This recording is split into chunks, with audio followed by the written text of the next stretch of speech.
Main in Princeton, Hancock's Neighborhood Market on Commerce Street in Katie's delicious homemade goodness, and Perry's Floors and more.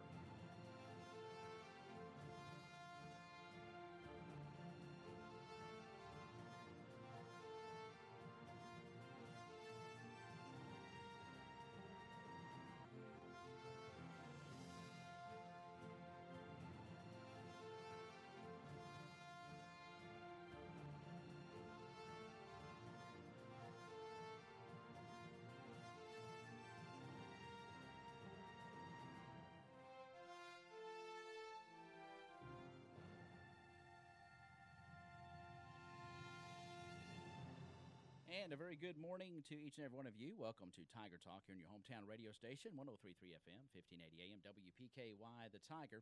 It is Tuesday, and it is April the 10th. I have the pleasure of welcoming to the studios Mr. Roy Gene Rogers, and by phone I have 4th District Senator Dorsey Ridley. Good morning, sir. How are you? I'm well. Good morning. Good deal. I'm going to let Roy Gene take the microphone here and introduce you, and we'll go with our discussion this morning. Thank you. Dorsey, I call him Dorsey. He's senator, but we go back a long way. When he first ran for state representative, he came to Princeton, and we made some telephone calls out of a real estate office I had, and we've stayed friends for all these years, and he's a person that, you know, I can call or anyone can call, but Dorsey is one that if I've got a question about a bill or question about something, I can give him a call, ask him, and he returns that call.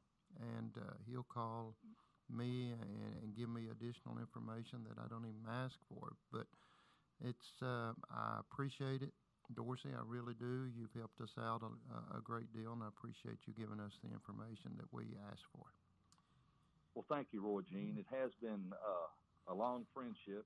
You know, I remember when you came to Providence, where I originally lived, and we got to know each other in your campaign for the same House race those years ago. And that's been a long time ago. 40 years, yes. Probably, Roy Gene. Yeah. But anyway, we're having a legislative session now that's in the record book. I'm telling you, it's a very unusual session of the Kentucky General Assembly, and I'm happy to be on the phone to you all and discuss this. A couple of things. I know the revenue bill, budget bill, and pension bill are getting a lot of attention, but as you and I were talking earlier, there's about 90 bills out there that the governor has already signed into law. Could you touch on a couple of them this morning before we get started? Then just take off and talk to us about the pension bill and the things that's going on. Well, you know, there's a lot of other issues that are on the fringes that the governor has signed, and it's been interesting to watch how those have taken place. One of them, for example, deals with trucks for agricultural needs. There are, you know, to transport the products, both the right. Finished product as well as the feed to the farm. There's just been a number of them, but the ones that take precedence over all the others are obviously the budget, which is the only thing that is required in the Constitution for us to deal with. And that one has been vetoed with only 2 working days left, Friday and Saturday of this week, and our back is to the wall. And you know, if we go out of here without a budget, then you know there'll have to be a special session. Years gone by when we left without a budget, the governors of those times would just, you know, continue to running the state government on what we call a continuation budget. But what's happened now is the Kentucky Supreme Court, Roy Gene, has come in a decision, probably 6-8 years ago, that said, look, if you don't have a budget, the only thing that's going to operate are the state police, corrections, all the necessary governmental functions that must continue for public safety. Other than that, you know, there won't be any money for teachers. There won't be any money for parks. There won't be any money for so many other things that our government is required to make available to the citizens of the Commonwealth. And this is a very unusual time, And you know, to be quite candid with you, it's the first time any of us have walked this type of road. Now, I remember one time back in the Brereck and Jones administration, he vetoed the budget in its entirety, and we were back during the summer. I don't remember exactly which month. It was hot, and we brought together a budget. But at that time, the Supreme Court hadn't made that ruling, and things went on, and nobody really felt the difference. But well, do you anticipate a veto over the budget bill and the revenue bill? Now, I'm sorry, I didn't understand. Do you think the veto will be overridden? You know, I don't. There is really, and I don't know all the details behind the Republican Party's position, but his veto over the budget in both the House chamber and the Senate chamber have supermajorities with, you know, ruled by the Republican Party, all of them in the same party. What I don't understand is why there wasn't conversation between the governor and the House and the Senate leaders, Republican leaders, who drafted this budget behind closed doors, which actually even kept the governor's budget director out of those conversations. And they came with a product on Monday morning last, and on April the 2nd, rolled it out in front of the committee that I sit on, which is the leadership of both the House and the Senate, all, you know, both sides of the aisle. And after they rolled it out and they talked about it for about 35 minutes. Now, remember, we're spending over $22 billion, that's with a B, dollars in this budget over a 2-year period. They rolled it out, and hurriedly I went through it and found a few errors on the first read, and but within 3 hours they were voting on this budget bill. And not only was the budget bill part of it, but also that revenue bill that I can talk about in a moment. But the point is, by 12 noon last Monday the 2nd, both the revenue bill and the budget bill were passed. And it was, you know, party lines, except there were a number of Republicans who did not vote for either the budget or the revenue bill. Let's go back to something you mentioned a few minutes ago. If we do not have a budget by June 30th, midnight, then does that mean the pensions of retired teachers and others will not be forthcoming? Great question, and the answer is, I don't know. Well, why don't you know, Senator Ridley? Because we've never had this before in the history of the Commonwealth that had the pension vetoed with this Supreme Court order that's in place. I don't know what will happen.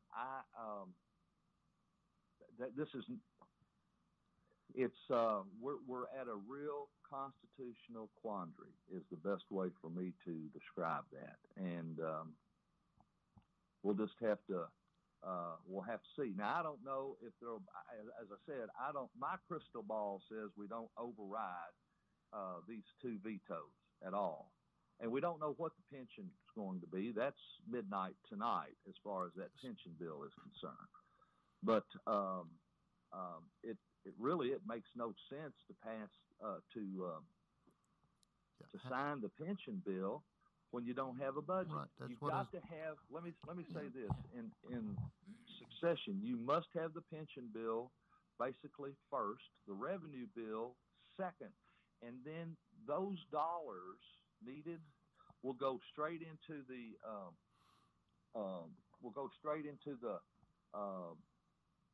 budget, and the budget then would be determined. So that's the quandary we've got, and I don't know what will be the decision. I can tell you that they're not happy with one another, and I mean not happy. And that's what I was going to ask. I mean, the atmosphere in Frankfort has got to be tense, I would guess, or contentious, Ty. Yeah, I mean, I would call it very contentious to the point that are they talking? I don't know today. I'm sure that yesterday was. I was not there. I was scheduled here down here in the district, and I can't imagine what kind of conversations they'll have if they start today, because there is a constitutional issue. I mean, we know how to override a gubernatorial veto. That's pretty elementary. It takes 51 votes in the House, 20 in the Senate. It's a simple majority. It's not like the federal government where it's a 3/5 vote or 2/3 vote, whichever. But here in Kentucky, it's a simple majority to override. And the interesting thing is the budget. The revenue. The budget. The budget passed the House by only 49 votes, and it needed 51 to override the veto. So I don't know what's going to happen with that. But it's very contentious, and I'm sure there's ill feelings, and it's going to take time for that to calm down. I mean, time. It seems that one of the questions I was going to ask is just how this budget process normally works. It seems like it's sure just chaotic. Well, it's supposed to be. We have a roadmap for that, and I'll share that with you rapidly. First of all revenue bills and all budget bills must start in the House of Representatives, and our governor at his State of the Union or budget address, which combined this year, was given mid-January by Governor Bevin, and he outlined his vision for our budget for the 2019-2020 biennium, and so he handed that out. It was given to the House of Representatives, and they worked on it from mid-January until probably the end of March. And while that's going on, the Senate is also working to determine, what their vision of a budget is to be. So the House finally passed its version. It came to the Senate. The Senate quickly changed both the original governor's budget and the House's budget, and the Senate had a budget. And then those two chambers come together in what's called a conference committee to iron out the details of both, actually all three, into a single budget. It quickly morphs from a conference committee into what's called a free conference committee, and I don't mean to get down into the weeds with this, but it's good to hear this stuff. Yeah, it's good to hear this stuff. Okay, and at the free conference committee, those that have traditionally been a part of that are the ranking members of the House and the Senate, and so there's 8 from the House and 8 from the Senate, and then each chair of the Appropriations and Revenue Committee of both the House and the Senate chair this, what has become a group of 18 people. So we started on that late March, like March the 27th, and we met for 2 days. At the end of the second day, at early evening, we adjourned to meet again the next morning, which was a Friday.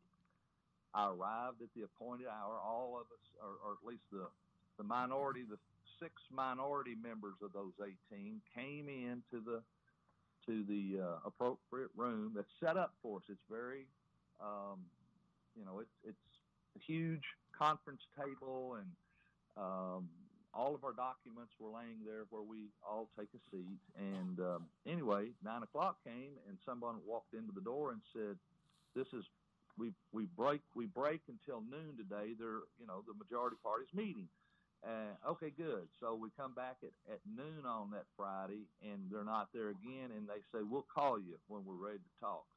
Well, that went on for the weekend, and the next, and then when we came back on that Monday at 8:30, I believe it was, they walked in and handed a 291-page bill, which was the budget, and I don't remember how many pages it was for the revenue, but it was thick.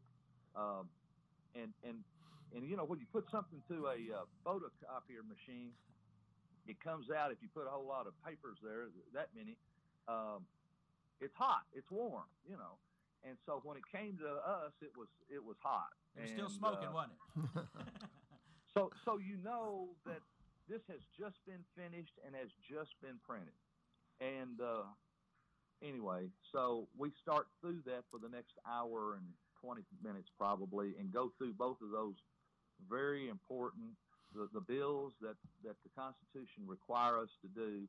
And, I'm acquainted with it, and I'm pretty good with the process, and I know the rules. And did they break the rules? No, but it certainly wasn't done in a fair and equitable way that the taxpayers of the Commonwealth and all stakeholders in this, which means education. I mean, that's the job we do in the General Assembly is educate the young people of Kentucky. I mean, that's the other thing that the Constitution requires us to have, is a set of common schools, as it's written in the Constitution, and that means public education. Anyway, we got that and tried to go through those so rapidly, and as soon as I had an opportunity to read that revenue bill, what they said was going to be the amount of money, it's pretty obvious. I'm, again, pretty knowledgeable about this, and I said, "No, this is short $100 million." And sure enough, the governor comes out, his budget person comes out and said it's $50 billion, but it could be $100 million. So, the point is, everybody was locked out of the process, and only one set of eyes looked at that revenue bill. And I guess the best example of what I'm talking about is your own personal checking account. You try to balance your checkbook occasionally, and you look at it and you can't figure out why it doesn't balance, and you put it away for a while and come back, and maybe you find it, but you always bring somebody else in, who's your wife or your spouse, whatever, and you look at, well, here's where you missed that, and oh, okay, and it's just like balancing a checkbook. You, if that makes sense to you, that's just an elementary way to put it. Yeah. So we found this money that was short, and now that makes the budget doesn't balance, and we're constitutionally we're supposed to have a balanced budget. Let me ask you one thing. You're talking about that bill 169 through 291 deals with education, pension, different things of that nature. And I read it. Took me a long time, but I did read it. This is something that I was looking at last night. Could there be a pre-conference committee coming up these next 2 or 3 days, which would come up with a budget? Constitutionally, that's over with. That is over with. Could they come with another bill like they did the pension bill, Senate Bill 1, and they dumped the language out of Senate Bill 1 into a wastewater sewer bill and put the pension in from Senate Bill 1 into Senate Bill 151? Could they do that? Yes. You got to suspend the rules. That's dangerous. That's what our problem is now, is you didn't open this process up and make it transparent. They hid behind closed doors, and it's either an up or down vote. That's what a pre-conference committee report is. It's an up or down vote. There is no changing of it anymore, because it's already been through all those processes. And by the way, a lot of this stuff, with particularly this revenue bill, the tax bill, I guess you'd best call it, it had no hearings in committee where people could come in and say, this is how this would affect me. This is why we maybe ought to try something.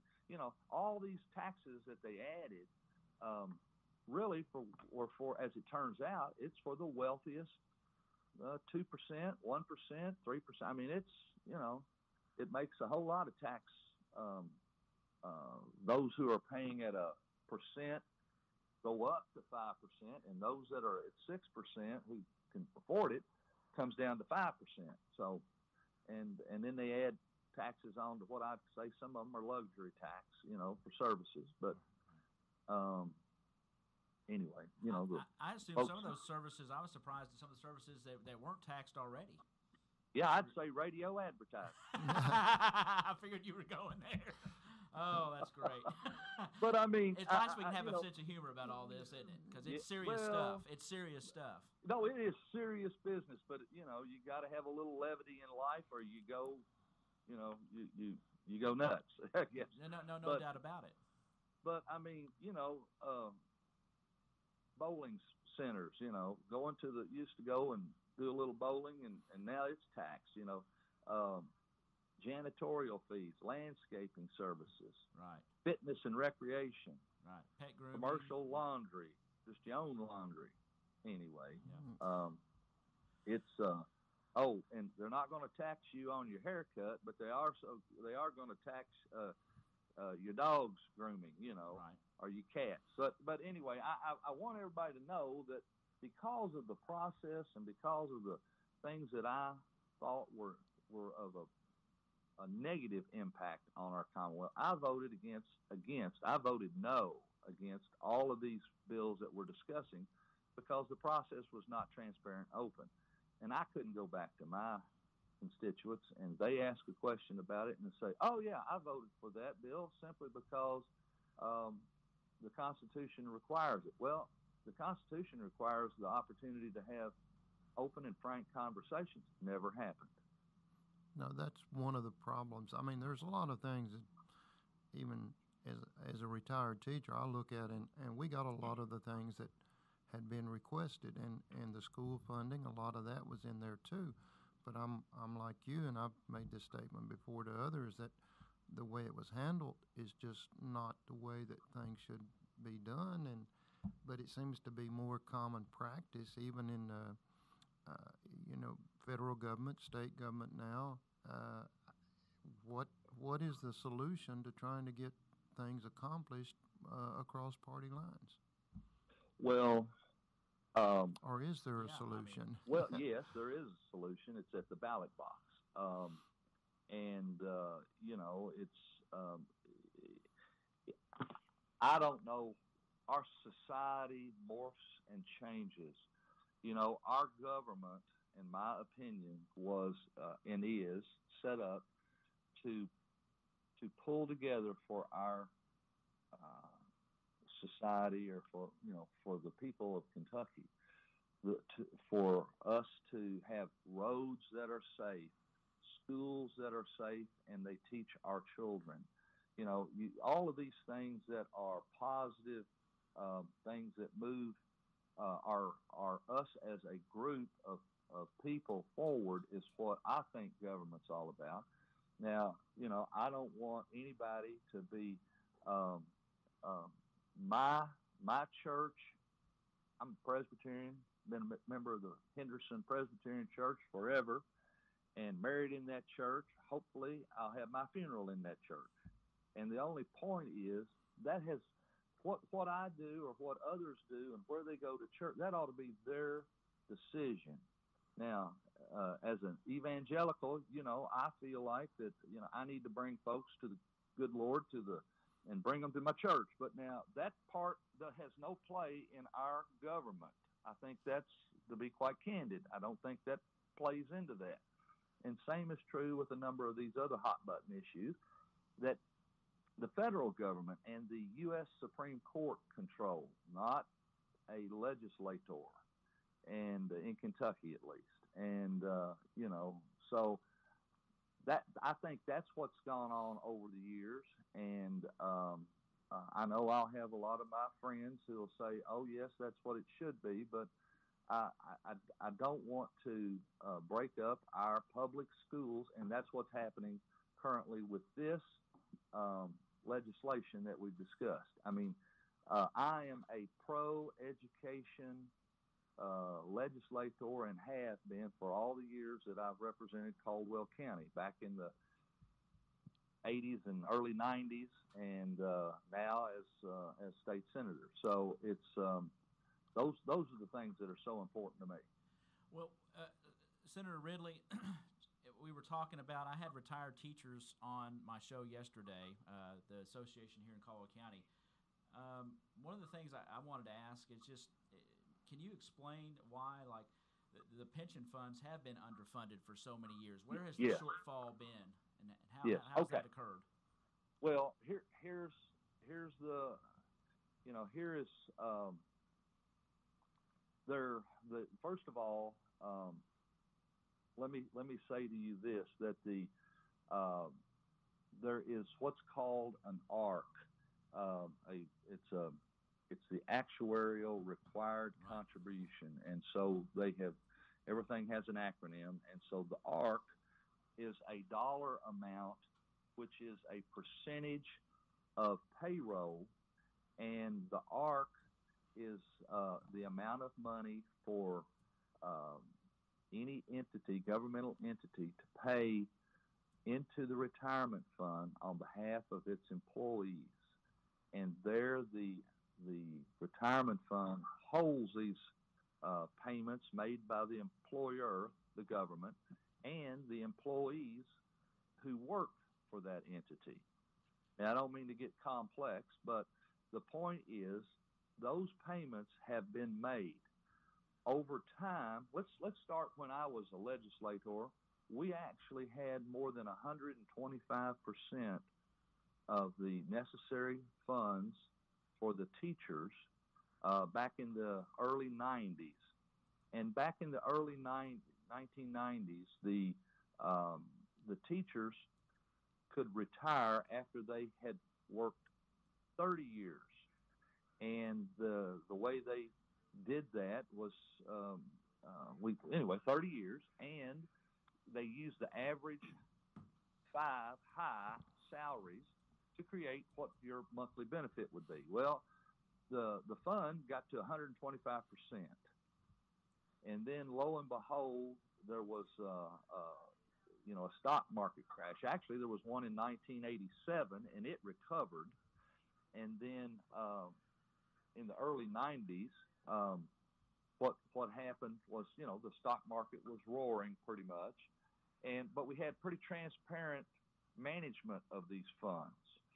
So fast forward now to the 2000 era, the early, and we have another stock market adjustment or crash, in the early 2000s, 2008 time frame. And the point is 7-8. And the point is, when the market went down, all those assets were devalued, right, and it became part of it. Now, another thing that's part of this, and it gets pretty complex, the other part of this are the assumptions that are made by the boards of these funds. And we're going to talk about teachers in this instance. And so, the board assumes that you're going to have a return on investment that is 6%, 7%. They pick a number, right, and they strive for that.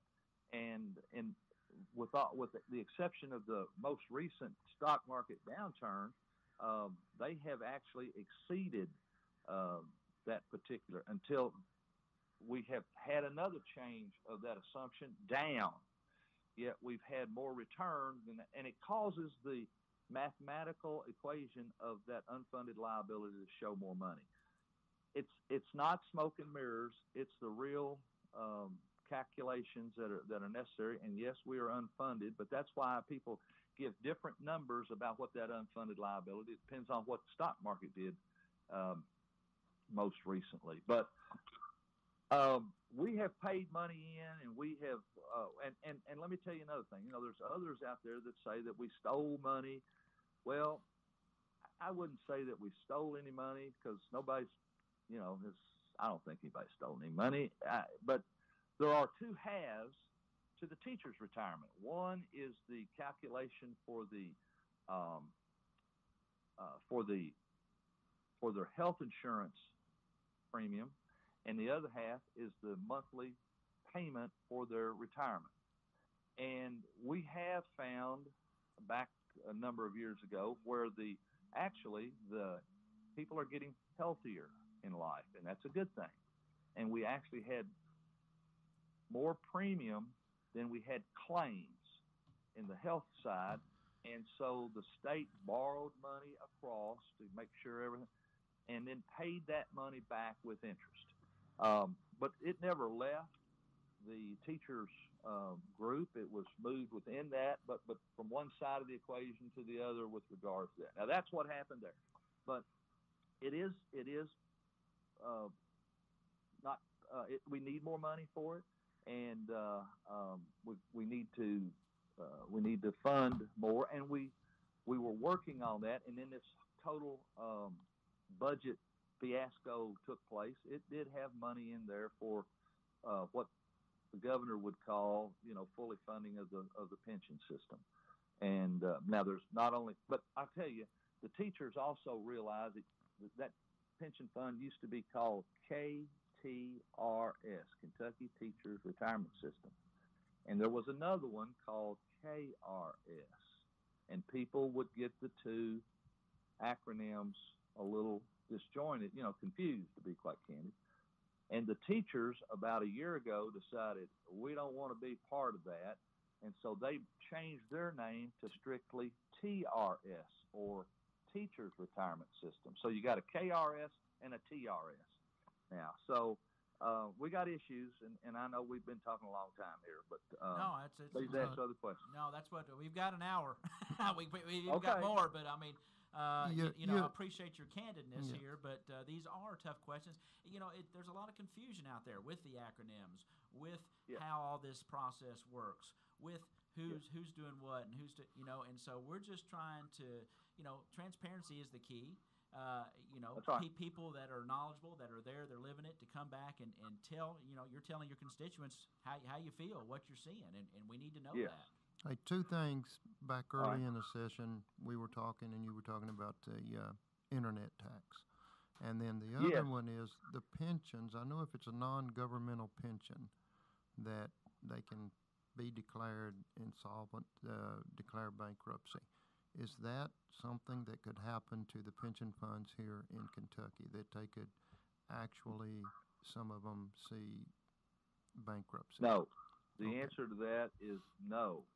And intertwined in our Kentucky retirement system is it's a legal term called an inviolable contract.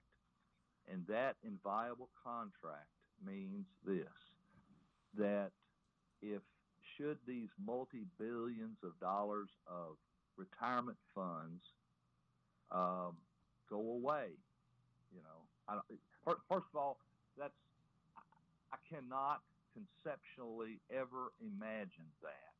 Okay, we can argue about the unfunded amount of money, and I understand that, and people understand that. But the idea of not getting a check is not a monthly check. I do not ever conceive that. Here's why. The cash flows of the Commonwealth of Kentucky. I'm a banker, y'all, just so everybody knows. I'm a banker. That doesn't mean I'm I'm just a banker, so I understand numbers and understand concepts of moving of money. But the point is, the cash flow, follow the cash flow. And the cash flow of the Commonwealth of Kentucky is right at $11 billion a year, and is really growing because we're people are coming to Kentucky. We're not. It's have a little growth, not so much down here in the rural area where I represent, but in the Golden Triangle, as people call it. They're having growth, and the taxes are going to be coming in. The point is, under the inviolable contract, that cash would go to pay the retirees before it would pay the governor's salary, before it would pay a part-time legislator salary, before it paid a circuit judge, before it paid a district judge, and before it would go as a SEEK formula to the local school districts. So you can quickly see that, the cash flow would stop. Now, I think that's what the courts would do, because if that occurred,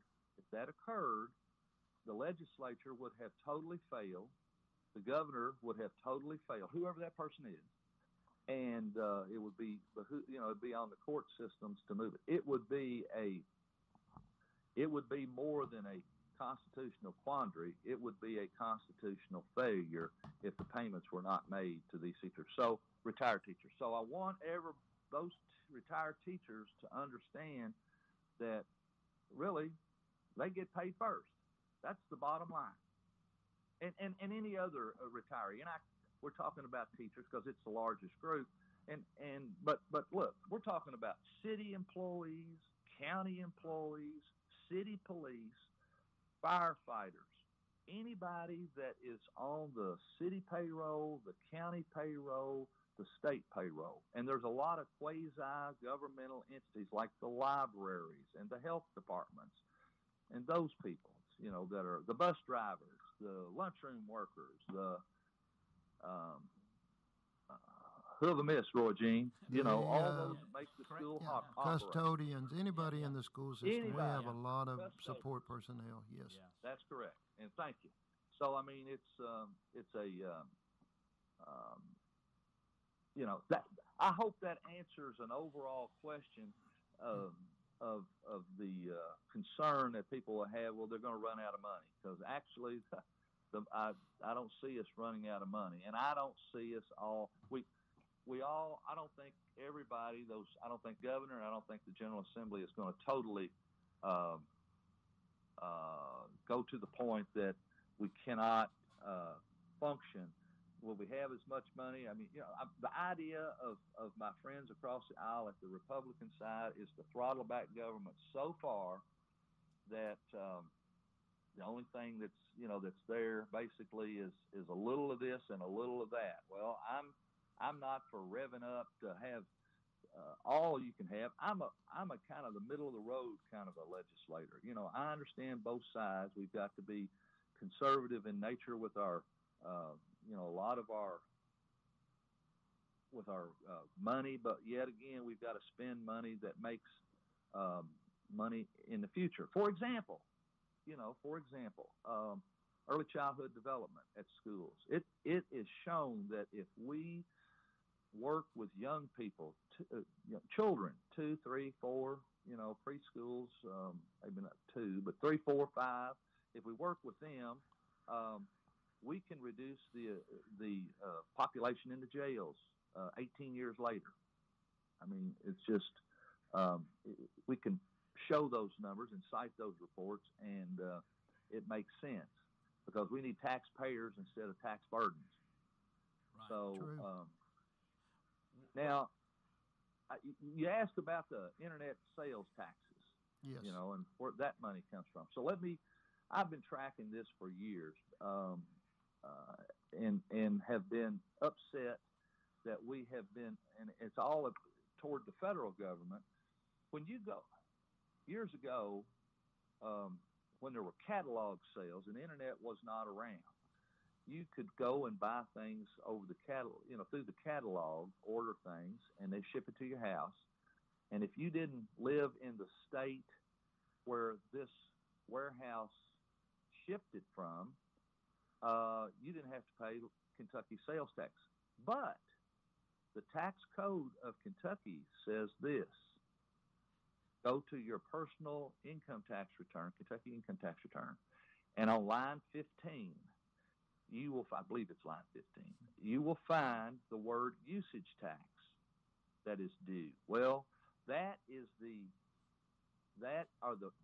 usage tax is on the purchases of things that you did not pay sales tax on at all. So if you go to Tennessee or if you go to Illinois or Indiana and go over there and buy something and pay that state's sales tax, bring it back to Kentucky, you don't owe any Kentucky tax. But if today you go on the internet, we're morphing now from the catalog to the internet, and people do it all the time, and you buy something online, it's delivered to your home. A lot of times, like Walmart, Sears, other large box companies who have an entity here in Kentucky, that's called a nexus. So if you have a physical location here in Kentucky, then it's that retailer, internet retailer, they are to collect Kentucky tax and remit it to the Commonwealth. Well, there's a lot of places on the internet that sell things to Kentuckians but has no nexus or physical location in Kentucky. So they do not collect sales tax for Kentucky, and therefore they don't remit anything.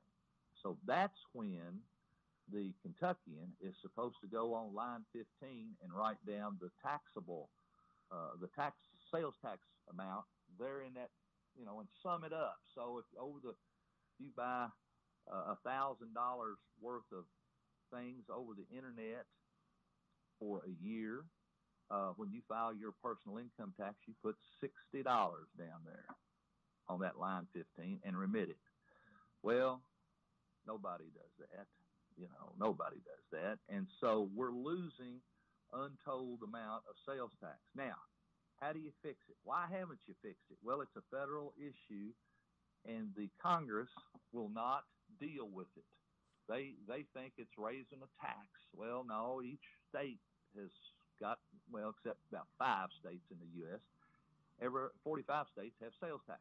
And the point is, finally, the state of South Dakota, they filed a lawsuit against an internet retailer called Wayfair.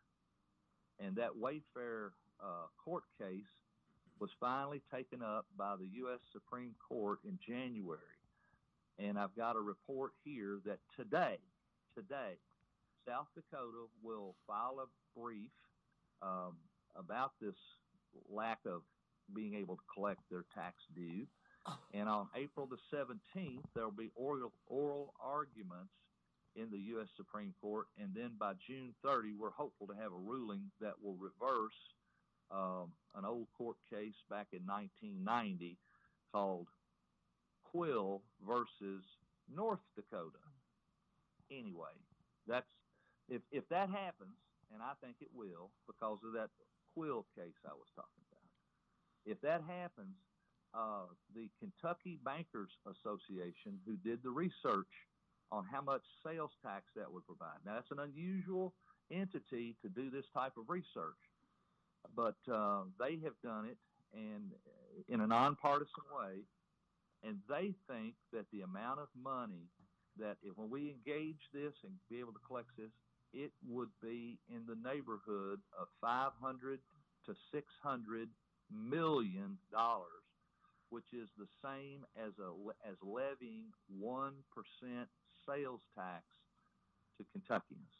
So my point is we collect the tax due versus adding tax. That would make a big difference and would actually turn out to be more than what that revenue bill was that we passed, that now got vetoed. So that's kind of where we are.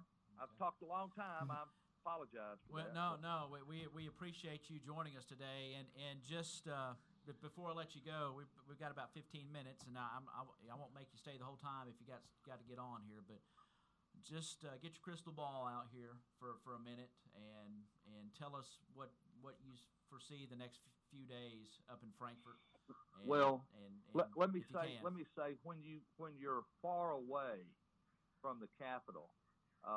And I'm not supposed to be there today. We're in a veto recess, right, and what's going on? Of course, I've got I've got an office full of staff up there, and I had made arrangements for, like last night I was down in Union County with 120 people. I was here in Henderson County with 70, 80 people last night, asking the same questions you're asking. Right. And I was trying to reply to all of them. And, we've already got things set, Ty. And so I am to be there early on Friday morning. And when I get there, I feel like I can walk in the chamber and either, I think I can tell by just a few, just the presence, you will know. We won't have everybody together till Friday morning. Right. But, and then I can say, but I can tell you that I think there is a great possibility that when we arrive Friday, there is no consensus to override this governor's vetoes, plural. I don't know that they'll want to take up any other matters that are so trivial. This is the most important thing. I think there's a good possibility that on the 59th day that they adjourn, sine die. That would not surprise me. And when that happens, then it throws it to the governor to call a special legislative session. Right. Remember, we have to have this budget finished by June 1st. June 30th, which is July 1, started July 1. So there's not much time. We've worked 90 days plus already for not. And that is disheartening to me. But anyway. You were talking about being in Union County and Henderson. I'll remind the listeners you're going to be here on May the 5th. Right. That's right. Yeah, that's right. Derby Day. That is that's Derby right. Day, 9:00 at George Coon Library. That's correct. And I'll be there for that. Yeah, everyone's invited to attend, ask questions, just talk to you, whatever needs to be done. Right. Absolutely. And then I leave the George Coon Library and actually go down to Livingston County for a Farm Bureau Day. So it's going to be a lively early summer and all the way through the fall. So I'm looking forward to it. It's I enjoy people and I enjoy it. And I have to tell couple of little trivia things, Ty. Yes, sir. My connection to Princeton. Some of these people have no idea who I am. And I understand that. But the reality is, back in 1940, roll back that far, my mother from Providence went to the Black Patch Beauty Contest. My father was from Dawson Springs. That's how far people were drawn into Princeton for the Black Patch Festival. They met each other and got married, and here I am. So Princeton is very important to my start in life. It sounds like it. Yeah.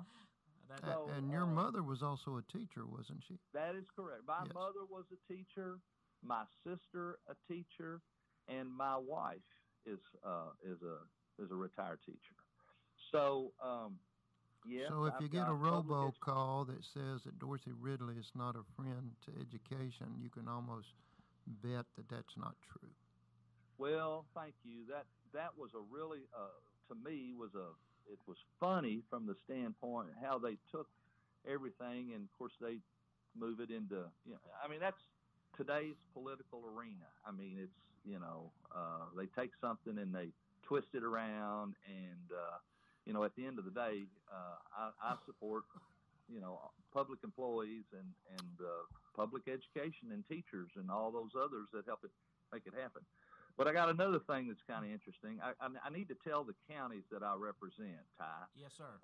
Because people in that 4th district, as you call it, nobody remembers the numeric number, but I have 6 counties: Caldwell, Crittenden, Livingston, Webster, Union, and Henderson.